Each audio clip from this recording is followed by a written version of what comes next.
Hi guys, today we'll read the book of Paul Bunyan and Babe the Blue Ox.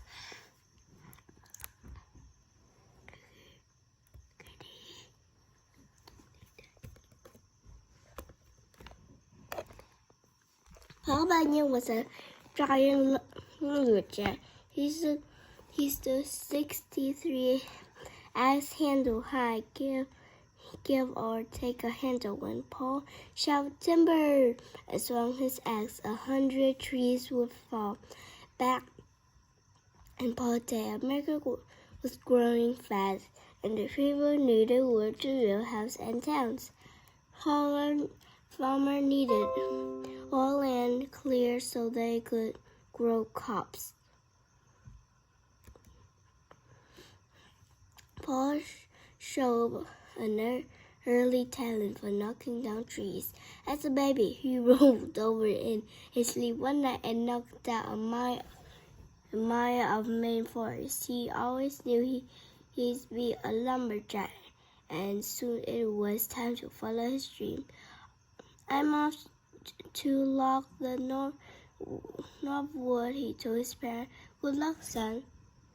They said, watch where you step. Paul got a job at a logging camp. Chopping down trees was easy, but he wished he had someone to help him haul the log to the river. Then came the winter of the blue snow. Beautiful blue snow fell for days. Paul came across a snowdrift as big as a house with two hairy blueies sticking out of it. Moo! It softly below. Paul lifted the ears and out came a sickly baby ox that had been stuck in the snow. The ox was blue all over from the cold.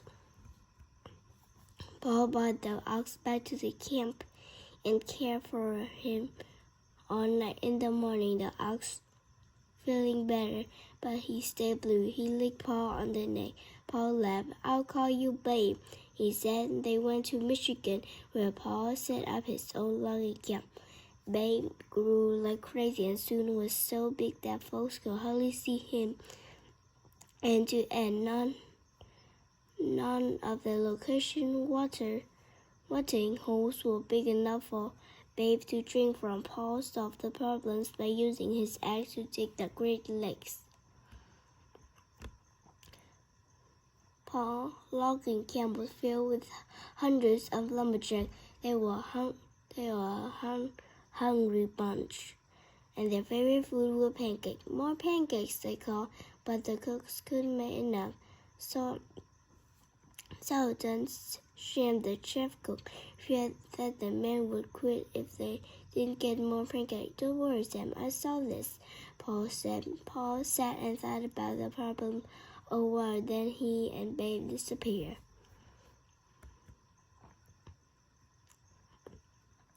About a week later, Babe returned to camp pulling an iron grill.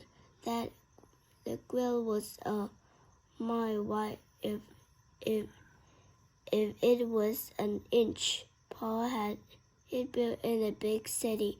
When Sam saw the grill, his eye nearly popped out of his head. Now we're cooking, he cried. Paul ordered a fire built under the grill. Babe, eager to help, drank all the water from the lake. The cooks used the empty lake bed as a bowl to mix the batter. Men strapped a stave to the bacon to the boots and stayed around on the grill. When it was all greasy up, the cook poured their batter.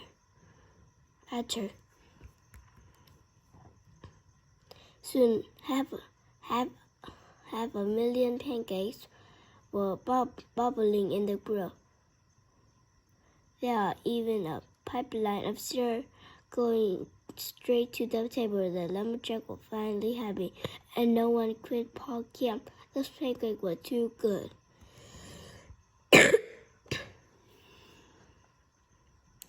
When the logging was done in months by Paul's simple never came on 2 wheels and Babe pulled it into a new place. One time they said that they came next to a twist. The river in which again that river was so crooked that the law of the lumberjack said flowing down would end in the awful jam. But weeks at a time the sawmill downriver were waiting for the logs that never came.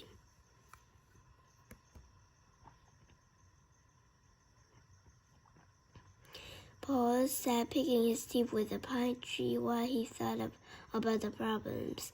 Paul and all his blacksmith forget a giant chain.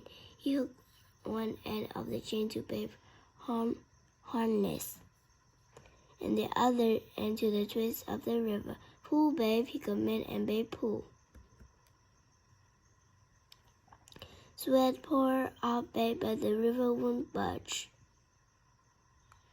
Harder, Paul said. Babe grunted and pulled harder. The muscle on his neck stood out like tree roots. His leg dug in the earth, and his belly nearly just touched the ground. But that old river was crooked as ever. Then Paul saw the bend on the river give a shiny. It worked, he cried. Babe let out a bellow that was heard all the way to Kansas. He gave a mighty tug, caused the river to snap like a whip. Then, with a crack, it lay straight as a flagpole.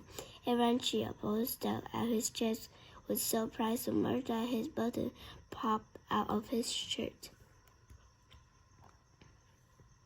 Paul and Babe went to do many more great things. They were last seen working in the vast wilderness of Alaska. Folks up there say there's still sometimes hear mighty voice in the woods calling out timber, followed by a rumbling moo. Okay, this is the end. Bye.